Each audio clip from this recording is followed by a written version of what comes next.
Part की starting वहीं से होती है जहाँ पर प्रीवियस पार्ट फिनिश हुआ था। पैट पोर और काऊ की फ़ोटो क्लिक करता है और उसे ओन के पास सेंड कर देता है, जिसे देख करके वो काफ़ी हाइपर हो जाती है। स्वीटी के स्कूल में एक इवेंट ऑर्गेनाइज किया गया था जिसमें स्वीटी ने भी पार्टिसिपेट किया था। उसके डांस परफॉर्मेंस को देखने के लिए पोर और काऊ आए हुए थे। पैट भी पीछे था, लेकिन वो इंतज़ार कर रहा था बॉम्ब के फटने का। तभी ओन भी वहाँ पर आ जाती है। ओन जो पोर के साथ काऊ को देखती है, तब वो वहाँ पर ही हंगामा क्रिएट करना स्टार्ट कर देती है। पोर उसे रोकता है, लेकिन वो नहीं सुनती है। पैट आता है और अपनी बेटी स्वीटी से कहता है कि अब हमें यहाँ से चलना चाहिए। वैसे तुम्हारा डांस परफॉर्मेंस काफ़ी अच्छा था, लेकिन बॉम्ब फूटे उससे पहले हम लोगों को सेफ जो होना है, तो चलते हैं। पैट की बातें सुनने के बाद पोर को ये श्योरिटी हो जाती है कि ओन को यहाँ पर बुलाने का काम पैट ने किया है। फिलहाल तो उसे ओन को रोकना था, तो वो ओन को रोकता है। लेकिन जब पोर चला जाता है तब पीछे से ओन काऊ का रास्ता रोकती है। पोर काऊ के पास कॉल करता है कि क्या सब कुछ ठीक है, लेकिन कॉल ज़बरदस्ती रिसीव करती है ओन। और जब मालूम पड़ता है कि सामने पोर बात कर रहा है, तब वो काऊ पर गुस्सा करने लगती है और उसके साथ हाथापाई पर उतर आती है। काऊ खुद को प्रोटेक्ट करती है, जहाँ पर ओन पूल में गिर जाती है। ओन ने काऊ के साथ इतना सब कुछ किया, लेकिन फिर भी वो हेल्प के लिए हाथ बढ़ाती है और ओन उसे भी पानी में घसीट लेती है। ओन तो पूल से बाहर निकल आती है क्योंकि उसे स्विमिंग आती थी, जबकि काऊ को स्विमिंग नहीं आती थी। इसी वजह से वो हेल्प के लिए चिल्लाती है, लेकिन ओन उसकी हेल्प नहीं करती है। लेकिन सही टाइम पर पोर आ जाता है और वो काऊ को पुल से बाहर निकालता है। काऊ बेहोश हो चुकी थी, उसे सीपीआर की ज़रूरत पड़ती है। एंड यहाँ पर पोर बिना कुछ सोचे समझे काऊ को सीपीआर देने लगता है। और ऐसा करते हुए वहीं पर ओन खड़ी थी, जो देख करके जली भुनी जा रही थी कि तुम इस लड़की को इस तरीके से किस कैसे कर सकते हो। जबकि पोर तो उस वक्त काऊ को बचाने की कोशिश कर रहा था। काऊ होश में आती है।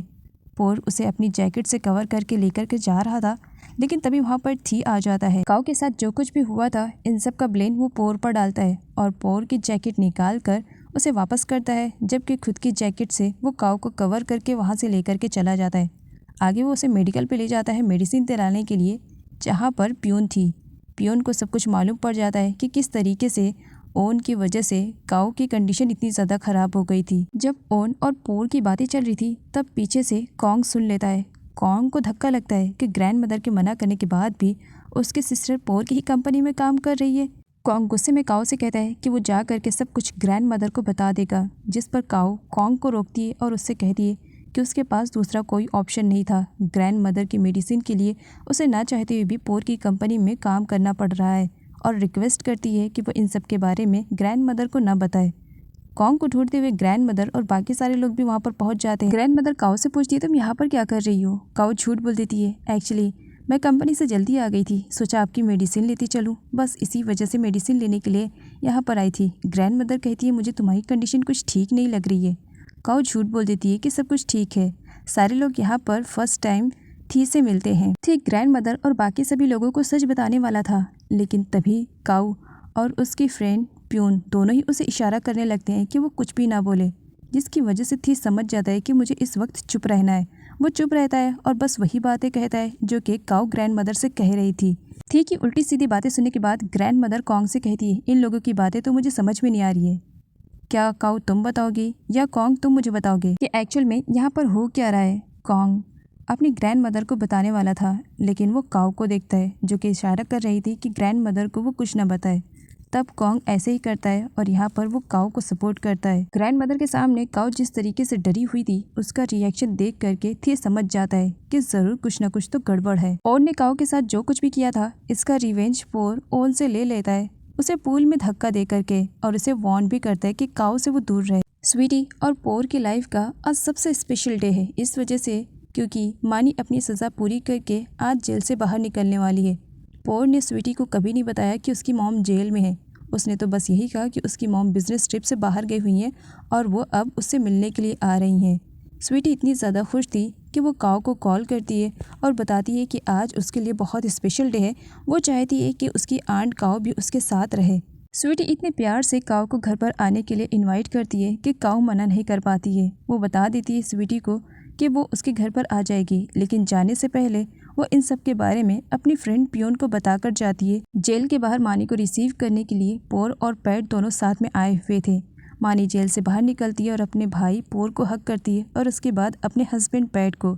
पैट इस तरीके से मानी के सामने शो करता है कि मानी के ना रहने पर उसकी ज़िंदगी तो एकदम से बेकार सी हो गई थी, लेकिन अब मानी वापस आ गई है, सब कुछ ठीक हो जाएगा। आज कई सालों के बाद काऊ उसी घर में वापस आई थी जहाँ पर उसने अपनी बड़ी बहन शिन को खोया था। वो सारी पास्ट की मेमोरी याद करने लगती है। अंदर जाती है जहाँ पर स्वीटी उसका इंतज़ार कर रही थी। स्वीटी काऊ को बताती है कि आज उसके लिए बहुत स्पेशल डे है, वो उसके साथ खेलना चाहती है। काऊ भी स्वीटी को मना नहीं करती और इसके साथ खेलने में बिजी हो जाती है। पीछे से वहाँ पर जब मानी आती है तब काऊ में वो उसकी बड़ी बहन शिन को देखती है, जिसकी वजह से वो अपना आपा खो बैठती है कि इसी लड़की की वजह से आज कई सालों से मैं अपनी बेटी, अपने हस्बैंड और अपने भाई से दूर रही। इस लड़की को तो मैं छोड़ूंगी नहीं। उसके बाद वो काऊ को देखती है। वो इतना ज़्यादा गुस्से में थी कि वो अपनी बेटी स्वीटी को काऊ से दूर करती है और उसके बाद काऊ का गला दबाने लगती है कि सब कुछ तेरी बड़ी बहन की वजह से हुआ है, तुझे तो मैं जान से मार दूंगी। इधर सर्वेंट भागते हुए पोर के पास जाती है और उसे बता देती है सब कुछ के ऊपर क्या चल रहा है। पोर सही टाइम पर आता है जहाँ पर वो अपनी सिस्टर मानी को संभालता है और काऊ को वहाँ से जाने के लिए कहता है। काऊ भागती है लेकिन मानी उसे पकड़ लेती है और वो उसे मारने ही वाली थी, लेकिन तभी वहाँ पर काऊ की फ्रेंड प्यून पहुँच जाती है। प्यून कार लेकर आई थी, इसी वजह से काऊ उसमें बैठकर वहाँ से चली जाती है। काऊ रो रही थी कि सही टाइम पर तुम आ गई, नहीं तो पता नहीं आज क्या हो जाता। और वो प्यून को मानी के भी बारे में बताती है। वो रो रही थी तब प्यून उसे संभालती है। मानी और पोर के बीच में नोकझोंक चल रही थी, वो भी काऊ को लेकर के। मानी का कहना था कि वो लड़की हमारे घर में क्या कर रही है। पैट अपनी वाइफ मानी के पास जाता है और इनोसेंट सा फेस बनाते हुए सारी गलती पोर पर डाल देता है कि इसी की वजह से वो लड़की आज हमारे घर में आई। मैं तो उस लड़की से नफरत करता हूँ क्योंकि उस लड़की की वजह से मेरी प्यारी सी वाइफ इतने सालों से जेल में थी। मैं तो बिल्कुल भी नहीं चाहता हूँ कि वो लड़की इस घर में आए, लेकिन पोर से पूछो कि उसने उसे अपनी कंपनी में जॉब क्यों दिया। पोर की ही वजह से आज वो लड़की हमारे घर में आ पाई, वरना वो कभी नहीं आ पाती। काऊ कमरे में बैठी रो रही थी। कॉन्ग आकर के काऊ से पूछता है कि आखिर वो रो क्यों रही है, क्या पोर रीज़न है। काऊ उसे मानी के बारे में बताकर रो रही थी। तभी पोर का कॉल आता है। काऊ कॉल रिसीव नहीं करती है। यहाँ पर कॉल कॉन्ग रिसीव करता है, जहाँ पर उसे मालूम पड़ता है कि पोर उन्हीं के घर के नीचे खड़ा हुआ है और वो काऊ से मिलना चाह रहा है। काऊ बिल्कुल भी ऐसा नहीं चाह रही थी क्योंकि अगर ग्रैंड मदर पोर को उसके घर पर देख लेंगी तो हंगामा हो जाएगा। इसी वजह से कॉन्ग जाता है पोर से मिलने के लिए। वो उसे कहता है कि काऊ इस वक्त बहुत अपसेट है, वो उससे बात नहीं कर पाएगी। फ़िलहाल उसे यहाँ से जितनी जल्दी हो सके उतनी जल्दी चले जाना चाहिए। ग्रैंड मदर को भी आते हुए दिखाया जाता है। कॉन्ग देख लेता है और पोर को ज़बरदस्ती वहाँ से जाने के लिए कह देता है कि अगर ग्रैंड मदर देख लेंगी तो हंगामा हो जाएगा, जिसकी वजह से पोर चला जाता है। ऑफिस के लंच टाइम में काऊ और प्यून एक साथ बैठ करके लंच कर रहे थे, तभी वहाँ पर थीबी आ जाता है। वो काऊ के पास बैठना चाह रहा था, लेकिन काऊ अपने पास वाली प्लेस पर अपना पर्स रख लेती है, जिसकी वजह से थी को प्यून के साइड पर जाकर बैठना पड़ता है। वो काऊ को जूस पास करता है और काऊ उस जूस को प्यून के पास कर देती है कि मुझे नहीं चाहिए, तुम पी लो, और वहाँ से जाने लगती है। थी उसे रोकता है, मैं तुमसे बात करना चाहता हूँ। और उस वक्त पोर उन दोनों को देख लेता है। पोर को मिसअंडरस्टैंडिंग हो जाती है कि थी काऊ को परेशान कर रहा है, तो इसी वजह से उन दोनों के बीच में हाथापाई शुरू हो जाती है, जहाँ पर प्यून और काऊ दोनों उन दोनों की फाइटिंग को रोकते हैं। कंपनी में बॉस थी पर भड़का हुआ था इस वजह से क्योंकि तुमने सिर्फ अपने बॉस पर नहीं हाथ उठाया है, बल्कि वो मेरा बहुत ही अच्छा बेस्ट फ्रेंड है। बॉस की तरफ से थी को वार्निंग भी मिल जाती है कि नेक्स्ट टाइम अगर उसने पोर के साथ बदतमीजी की तो कंपनी से उसे फायर कर दिया जाएगा। नाइट में विट कॉन्ग से मिलने के लिए आता है। उसकी कार को देख करके कॉन्ग फटाफट झाड़ियों के पीछे छुप जाता है। कॉन्ग की आंट विट के लिए गेट ओपन करती है। विट ग्रैंड मदर के लिए कुछ फ्रूट्स वगैरह लेकर आया था, जहाँ पर आंट उसे अंदर आने के लिए कहती हैं।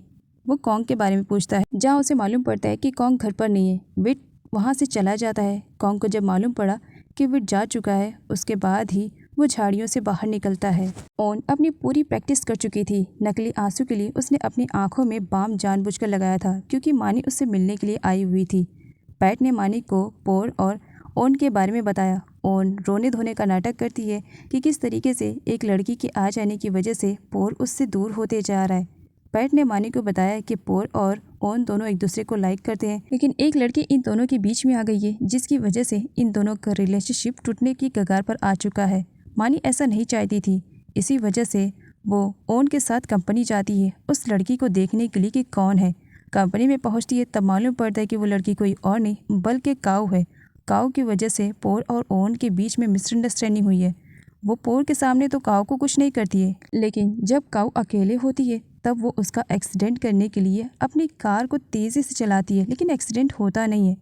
और यहाँ पर मानी उसे रियलाइज़ करवाना चाह रही थी कि अगर वो उसके भाई पोर की ज़िंदगी से बाहर नहीं निकलती है तो वो इसी तरीके से उसकी जान लेगी। सारे लोग खड़े होकर के तमाशा देख रहे थे तो वहीं पर प्यून आती है और काऊ को संभालती है। काऊ का एक्सीडेंट होने वाला था। इस बारे में जब पोर और थी को मालूम पड़ा तब दोनों दौड़ते भागते हुए काऊ के पास आते हैं। काऊ पोर को कुछ नहीं बताती है मानी के बारे में, तो वहीं पर प्यून बता देती है पोर को कि ये सब कुछ उसकी सिस्टर मानी ने किया है, जिसकी वजह से एक बार फिर से थी और पोर के बीच में फाइटिंग हो जाती है कि ये सब कुछ थी की वजह से हो रहा है। आफ्टर ऑल मानी थी ही की बहन है और उसी ने ही ये सब कुछ काऊ के साथ किया है। पोर गुस्से में कंपनी से घर जाता है और अपनी सिस्टर मानी से कहता है कि उसे ऑफिस के बाहर इतना ज़्यादा हंगामा क्रिएट करने की क्या ज़रूरत थी। तो वहीं पर मानी का कहना था, जब तक वो लड़की तुम्हारी ज़िंदगी से चली नहीं जाएगी मैं इसी तरीके से उसे टॉर्चर करती रहूँगी। ऊपर से वहाँ पर ओन भी थी जो कि मानी को भड़काने का काम काफ़ी अच्छी तरीके से पोर के सामने कर रही थी। पैट भी वहीं पर था जब मानी और ओन को काऊ के खिलाफ भड़काने की कोशिश कर रहा था, जिसके बारे में सुन करके पोर को बहुत ही ज़्यादा गुस्सा लगता है और इसी वजह से वो पैट से फाइट करने लगता है कि वो उन दोनों लड़कियों को काऊ के खिलाफ न भड़काए, जिस पर मानी को गुस्सा लगता है और वो पोर को थप्पड़ मार देती है कि तुम अपने जीजा के साथ ऐसा कैसे कर सकते हो। विट की कार रेस वाली प्लेस से एक लड़की कॉल करती है कॉन्ग के पास और बताती है कि विट की कार का एक्सीडेंट हो गया है और उसकी कार बहुत बुरी तरीके से जल गई है। जब कॉन्ग को इसके बारे में मालूम पड़ता है तब वो भागा भागा विट के पास आता है, जहाँ पर विट की कार पूरी तरीके से जल चुकी थी। उसे लग रहा था कि उस कार में विट भी जल रहा है। वो हेल्प के लिए जाने लगता है लेकिन लोग उसे रोक लेते हैं। बाद में जब वो पीछे टर्न होता है तब वो विट को सही सलामत पाता है और मालूम पड़ता है कि विट के बजाय आज उसकी कार को कोई और ड्राइव कर रहा था और विट उस कार में फंसे लोगों की मदद करने के लिए जा रहा था। कॉन्ग वहाँ से जाने वाला था लेकिन एक पर्सन की टक्कर की वजह से वो गिरता है, जहाँ पर विट उसे सडनली हक कर लेता है और उस वक्त दोनों की फीलिंग्स कुछ यूनिक टाइप की थी। विट की फेस पे स्माइल भी थी। पैट के भड़काने पर मानी और ओन काऊ की ग्रैंड मदर के पास आते हैं, जहाँ पर वो लोग घर में बहुत सारी तोड़फोड़ मचाते हैं और ग्रैंड मदर से हाथापाई भी होती है। ग्रैंड मदर स्टेयर्स से नीचे गिर जाती हैं और तब वहाँ पर पैट आ करके उनकी हेल्प करता है और उन्हें हॉस्पिटल लेकर के जाता है। वो भी इस वजह से क्योंकि वो काऊ की नज़रों में अपने नंबर बढ़ाना चाह रहा था। हॉस्पिटल में ग्रैंड मदर की कंडीशन काफ़ी ख़राब थी। ऊपर से जब इसके बारे में पोर को मालूम पड़ता है तब वो भी ग्रैंड मदर को विज़िट करने के लिए आता है, लेकिन पोर और पैट के बीच में नोकझोंक स्टार्ट हो जाती है। हॉस्पिटल में काऊ कोई हंगामा क्रिएट नहीं करना चाह रही थी, इसी वजह से गुस्से में पोर को वहाँ से जाने के लिए कह देती है।